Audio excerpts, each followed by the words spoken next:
Notre intervenante suivante a été évoquée dans l'intervention de François. Elle incarne à la fois la jeunesse et la SLV. Transférée de Lyon à Lille, non pas comme les footballeurs pour des histoires d'argent, mais par amour. Elle est présidente d'une des plus importantes SLV de France, située dans le Nord-Pas-de-Calais. Je vous demande d'accueillir Déborah Greff.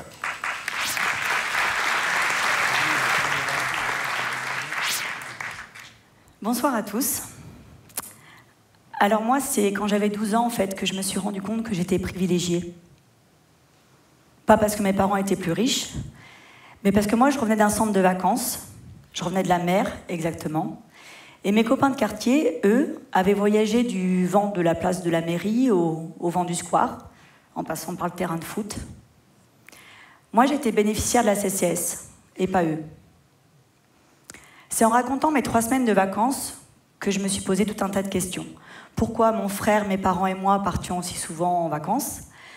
Pourquoi on participait à autant de spectacles, de fêtes? Pourquoi mon frère et moi partions aussi souvent en colo?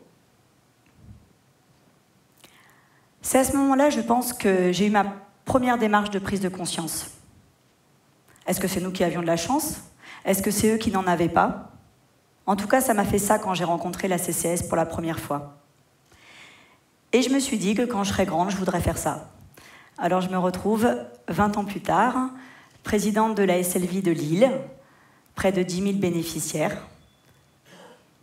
Aujourd'hui, j'actionne dans les œuvres sociales et je suis très bien entourée. Et c'est ça qui fait notre force. Et peut-être que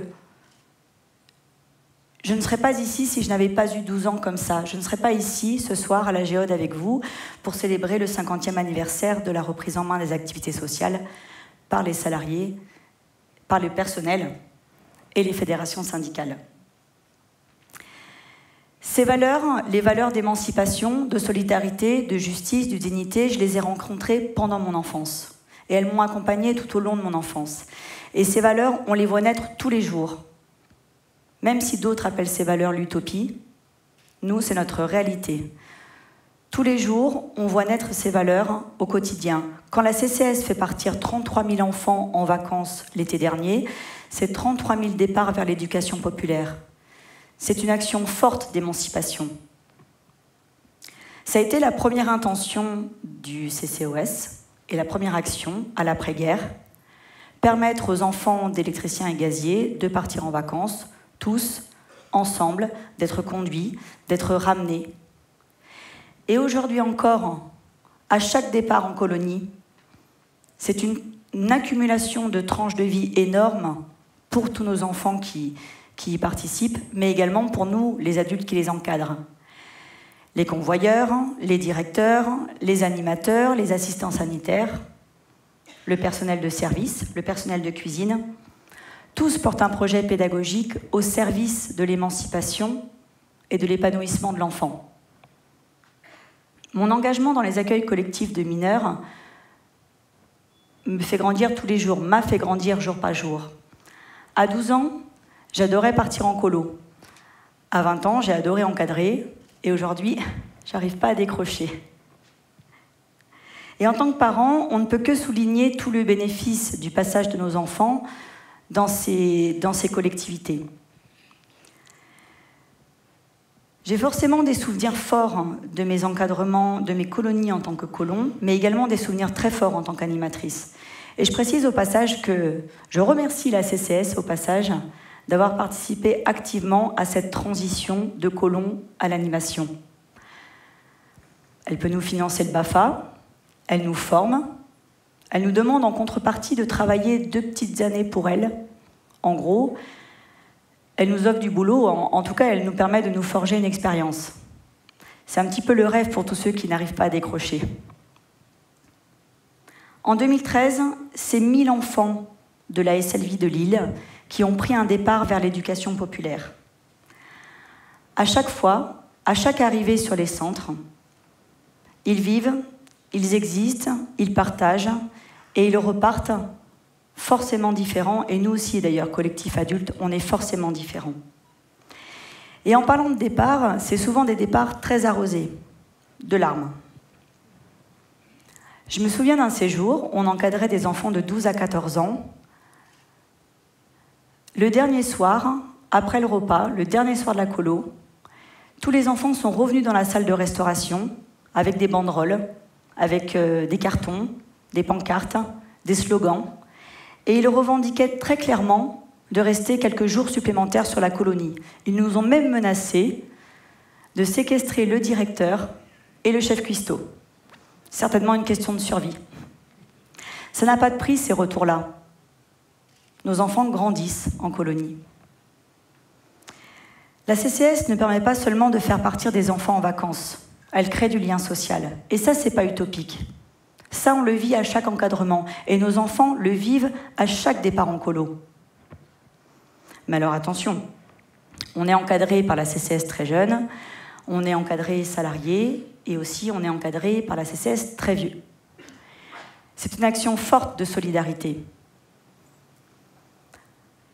Au nom de la solidarité et de la dignité, des réseaux solidaires se mettent en place sur tous les territoires. Ce n'est pas une utopie transgénérationnelle. Les réseaux solidaires, c'est les agents, leurs familles, des actifs, des inactifs, tous bénévoles, qui ont pour première motivation de lutter contre l'isolement de toute une population qui a une vie active, mais derrière elle. Quand tout s'arrête de bouger, quand il devient difficile de se déplacer, quand on se retrouve sans son conjoint ou sans sa conjointe, c'est là où le réseau solidaire actionne. Quand les bénévoles font une simple visite de courtoisie, ou alors quand ils distribuent le colis des aînés, comme on l'appelle dans notre CMCS Nord-Pas-de-Calais, alors un petit colis distribué juste avant les fêtes de fin d'année, avec des petites douceurs, un peu de chocolat, des petits gâteaux, un peu de foie gras, pour passer l'hiver, c'est surtout un outil à la visite de courtoisie. Quand nos bénévoles les aident à remplir des démarches administratives, les aident à remplir leurs papiers, tout simplement, c'est de la pure solidarité en action, c'est une simple question de considération. 1930 colis des aînés ont été distribués sur la CMCS Nord-Pas-de-Calais au mois de décembre 2013, à nos plus de 75 ans. C'est du temps pris par les bénévoles pour les autres. Et croyez-moi, c'est pas toujours facile de repartir de chez Jacques, 82 ans, 45 ans en tant que monteur, si content de vous voir arriver qu'il a étalé tout son frigo sur sa table, parce qu'il en a des choses à raconter, Jacques. Et Marcel Paul, et Ambroise Croizard, et les œuvres sociales, nos bénévoles pourraient y passer la journée. Si chaque comité d'entreprise accompagnait ses retraités, comme nous permet de le faire la CCS, peut-être qu'on aurait moins peur de vieillir dans une société où on nous fait vivre toujours plus longtemps. Le plaisir d'échanger, le plaisir de se retrouver, c'est le fil rouge de nos activités sociales. Une autre action forte de la CCS, c'est l'accès à la culture, pour tous et partout. Pour ça, on a des outils, comme la tournée culturelle, par exemple. La tournée culturelle, c'est des artistes divers et variés qui sont proposés par la CCS et qui sont déployés sur tous les territoires. Ils proposent des spectacles innovants, militants, souvent décalés. Et surtout, la tournée culturelle, c'est elle qui va à la rencontre des bénéficiaires. Par exemple, sur les colonies. Un autre souvenir d'un séjour, on encadrait une colonie avec des enfants de 15 à 17 ans. C'était un groupe de jeunes très très différents les uns des autres, comme à chaque fois. Mais là, si différents qu'on s'est demandé dans le collectif adulte comment on allait pouvoir générer chez eux une énergie commune en respectant l'individualité et le rythme de chacun. Une tournée culturelle nous est proposée par la CCS, Ami Karim, un slammer avec ses musiciens.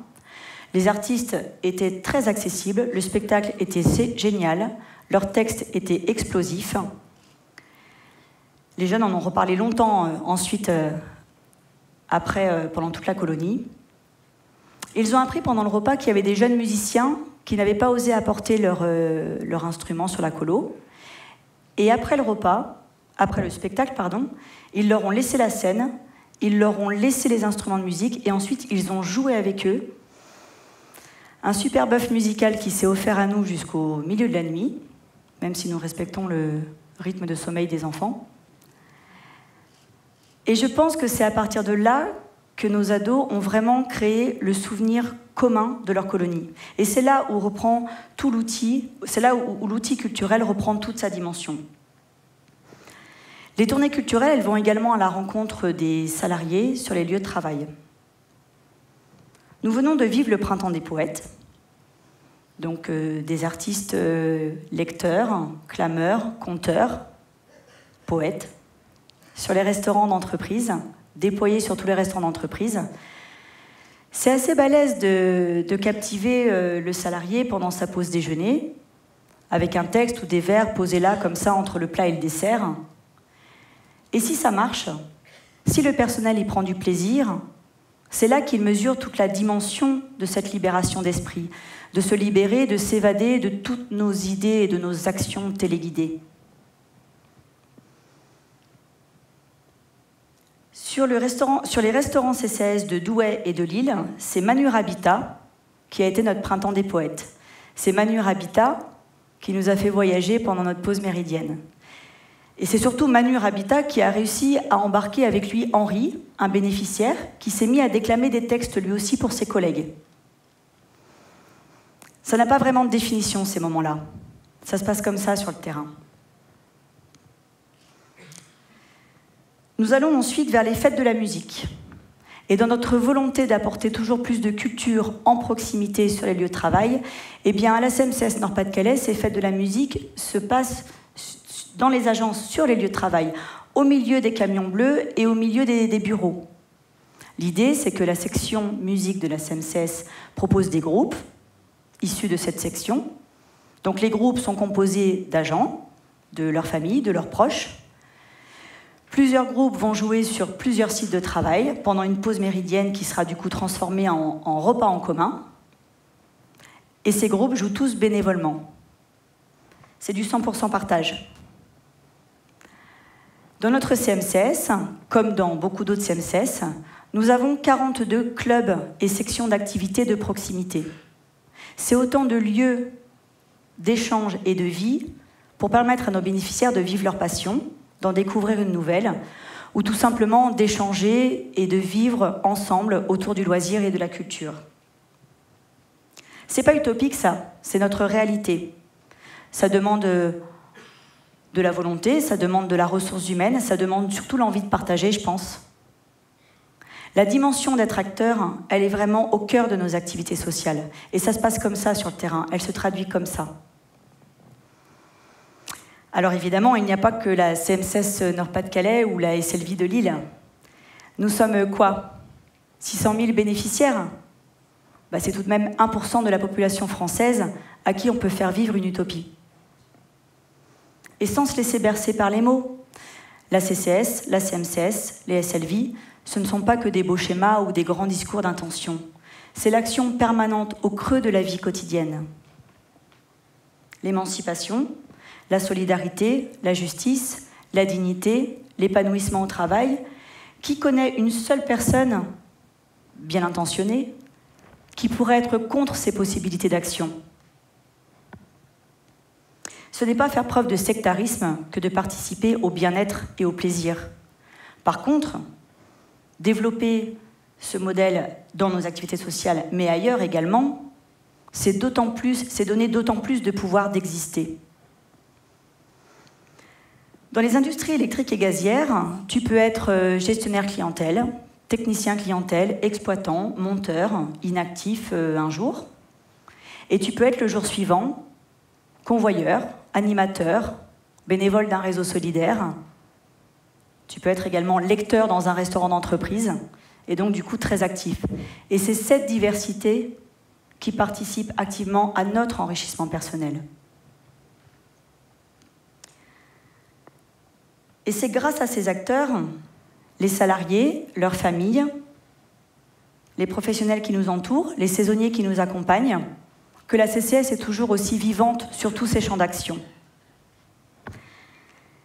Si je devais donner une autre définition que la caisse centrale des activités sociales, eh bien je dirais que c'est un engagement supplémentaire des salariés. En tout cas, aujourd'hui, c'est la nécessité de se réengager, Nous devons le prendre, ce relais. Nous devons faire vivre le concept du par les bénéficiaires, et pour les bénéficiaires, c'est de notre responsabilité. Consommer nos activités sociales, c'est se bouffer nous-mêmes, en commençant par les organes vitaux. Non, nous ne sommes pas des privilégiés. Aujourd'hui, je l'ai compris. Nous ne sommes pas des privilégiés, nous sommes dans un modèle qui a été construit politiquement à l'après-guerre pour toutes les actions et toutes les valeurs citées. À l'époque, ils ont levé la tête. On a juste à la garder haute et à continuer à construire. Moi, je suis née dans le projet éducatif et j'ai grandi grâce à l'apport de l'éducation populaire. Personne ne pourra me prouver le contraire. Et maintenant que je suis grande, j'ai décidé de continuer à faire ça.